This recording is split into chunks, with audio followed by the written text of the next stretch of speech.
All right, welcome back to Mile High Hoops. Hey, I'm trying something different here. I finally got the webcam going, but I thought I'd talk about this Warriors Kings game, and I was actually able to finally watch it. I've been super busy lately, but I kind of wanted to start by talking about the Warriors here. So, the Warriors came out guns a-blazing in this game, and I think that they're. I mean, it's pretty obvious they're better than last year. Losing Otto Porter and Gary Payton Jr. was like a big blow, but like in the grand scheme of things, it wasn't as big of a deal as people might have originally thought. I think that the younger guys have improved enough to fill those roles at like a good rate.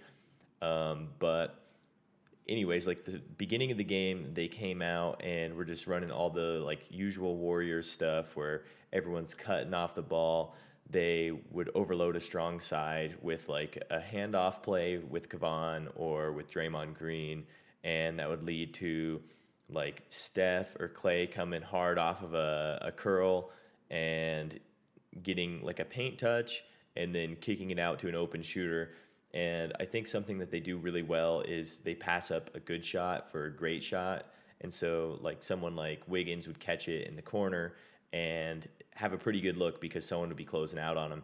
But then Curry would, after that jump stop, if he's the curler, would relocate to that same wing that Wiggins is on in the corner, and he would just be wide open for a catch and shoot there.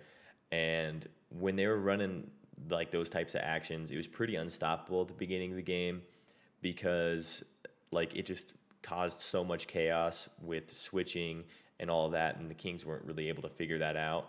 And that also leads them to be able to run those like fake handoffs or a handoff into like a slip.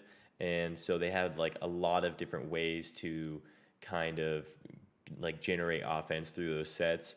And I think Mike Brown called a couple timeouts after a lot of plays like that, and they were starting to kind of key in on it.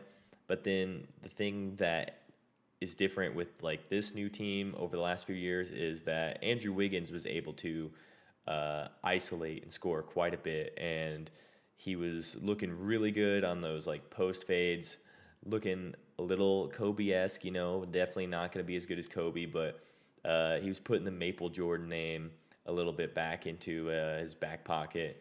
But I think that the way they're running their offense with kind of Draymond and Kavan just being these screeners and rollers is just so smart, and it leads to their like real offensive players of Wiggins and Draymond, or not Draymond, Wiggins and Steph and Clay, and even Jordan Poole when he's out there. It just leads to them being able to get such easy baskets that, I mean, other teams can't really like get those type of easy looks because they don't really run any of those like same sort of sets. But I think the biggest sign of this game was in the early like part of the game, like the first half where the Warriors scored 89 in the first half.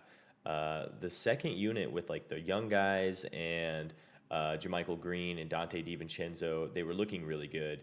And defensively, they were like looking athletic and they were switching well. They did run kind of a lot of those same type of motion sets, but then also they're running a lot of high pick and rolls with Wiseman and Jordan Poole.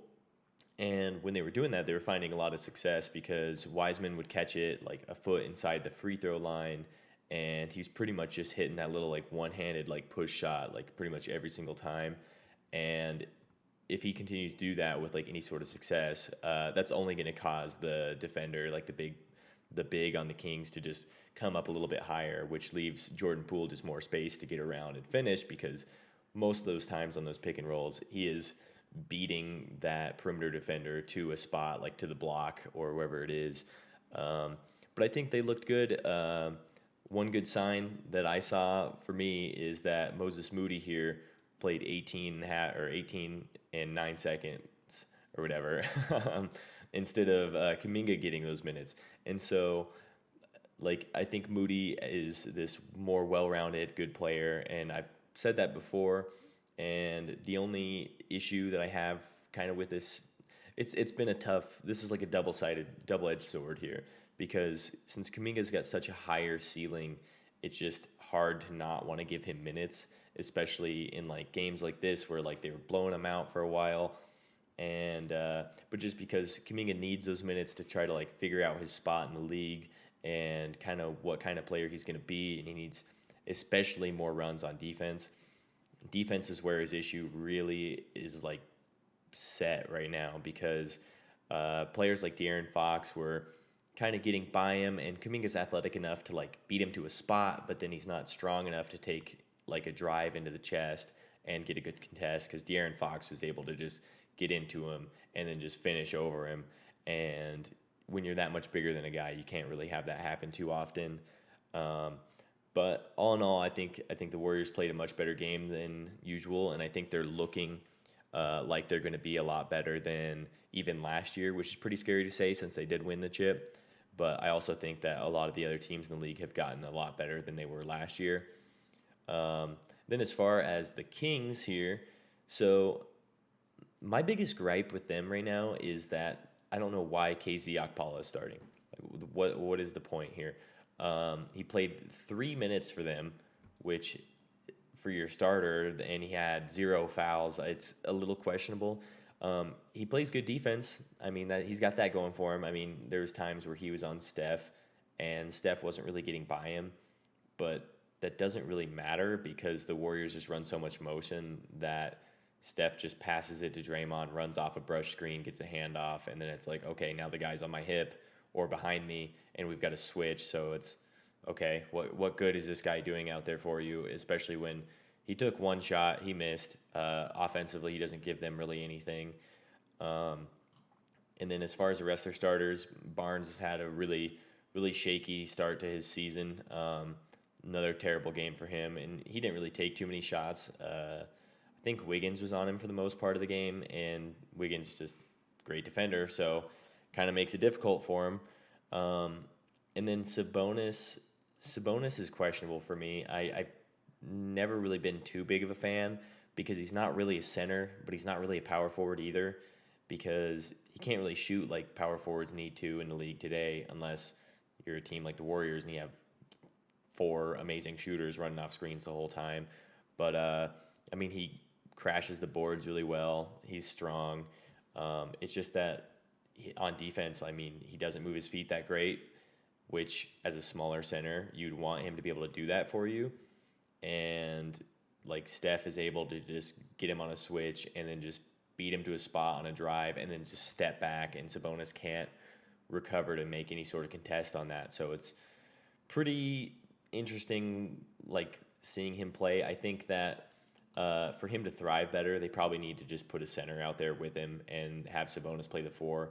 I think the good thing about a team like this that has so many guys that are, like, good enough to play actual minutes is that they can mess with the starting lineup quite a bit and see really what works for them. And I will get to it in a bit, but their closing lineup did look the best. And then, like, Kevin Huerter was showing that he can create a lot more than maybe Atlanta gave him credit to.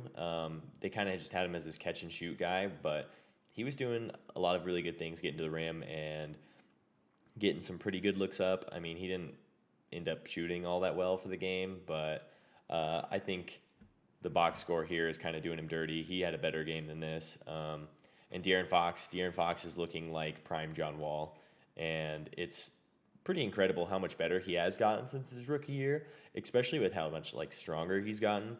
He's realized at this point finally, and he's got the guys around him to do this too, that he can just beat guys to the block on a straight line drive and either like do a loop around pass on his defender to a big guy or jump stop and find a wide open shooter or cutter.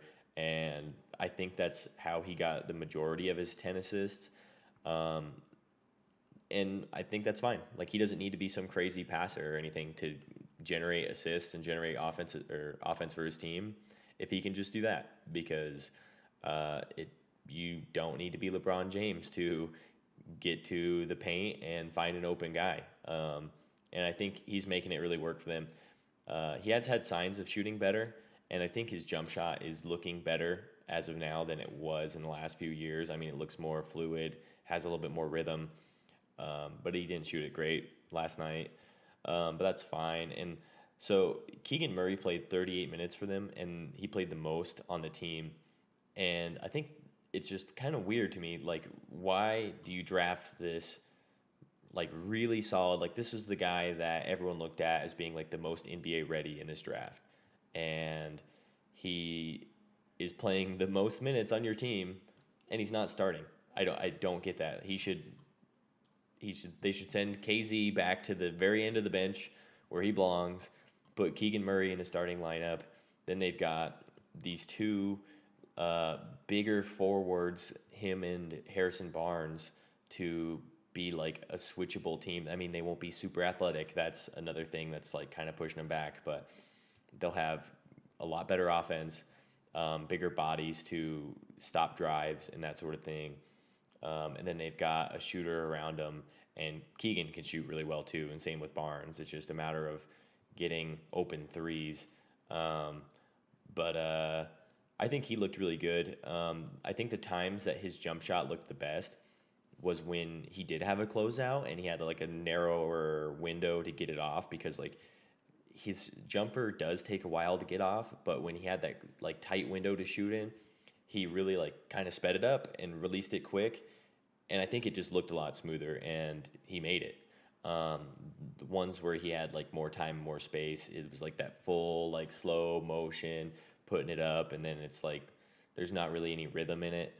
I think he's going to be one of those guys that's either going to have to be a good shooter off the dribble or like a tight window shooter, unless he can work on that. Um, Malik Monk was doing Malik Monk things, shooting a bunch of threes. He actually had 8 assists. That's kind of crazy. I think Malik is a lot better than people give him credit, and it's pretty amazing that the Lakers just let him leave, especially with like how good of a shooter he is. And if he can do this sort of stuff for you too, get you 7 rebounds, 8 assists, and 3 steals, then he's valuable to anybody at this point. And again, I mean, he could be another potential guy to throw into a starting lineup if they want to put Kevin Huerter at the 3 and kick KZ out and have Harrison play the 4 or something. They numerous options as far as these lineups. And then, I mean, again, the issue with this game for them, other than their defense, well, this is including their defense, was just these personal fouls were ridiculous. Like Terrence Davis played 16 minutes, fouled out. Davion Mitchell, 11 minutes, 4 fouls. Rashawn Holmes, 16 minutes, 3 fouls. De'Aaron Fox had 4 fouls. And it's hard to play good defense.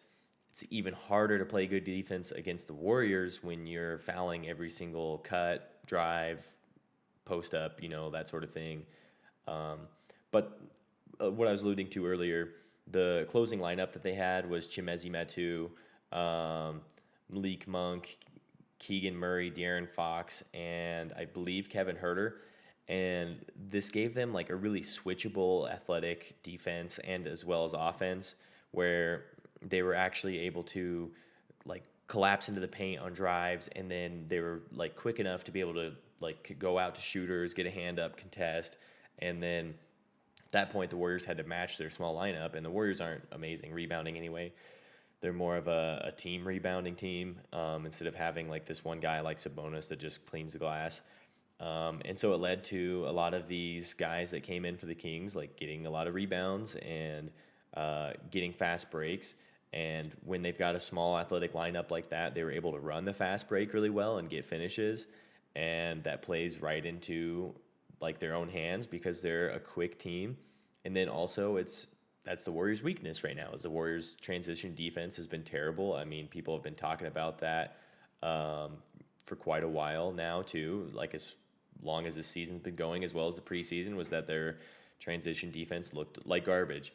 But I think both teams have a lot to go off here. The Warriors know that they need to not just sit on their lead and expect that they're going to win, and they need to work on their transition D. And then the Kings, I mean, they can look at this and say, like, hey, we got our asses handed to us in that first half, and we were able to scrap and claw our way back into this game and make it a game with the best team in the league, or the returning or the defending champions, whether or not they're the best team right now or not. But I think they had a lot to build off of, and I don't know. I don't know if you could ask for a lot more out of your team if you're Mike Brown with the Kings, and especially after all the foul trouble. I mean, the Warriors shot was that 36 free throws to the 25 the Kings shot, with 29 personal fouls and 21. I mean, it was a sloppy game as far as fouls. So I think the way the Kings played and were able to get different guys coming off the bench to have some production was a great sign for them. And I think they should continue to look to build. The only question I have after this game, which, I mean, it might be overreacting to one game, but I think it's going to be a trend, is how bad Sabonis was on defense, with a negative 25 plus minus. I think they really need to look to see if they need to start a center next to him and let him play the power forward, where he can not be in quite as many pick and roll situations, and then also where he's not like the sole big guy underneath the rim trying to guard the rim. But in my mind, I think that looking to potentially trade him and get rid of him and just try to build around some of these other guys would be probably valuable to them.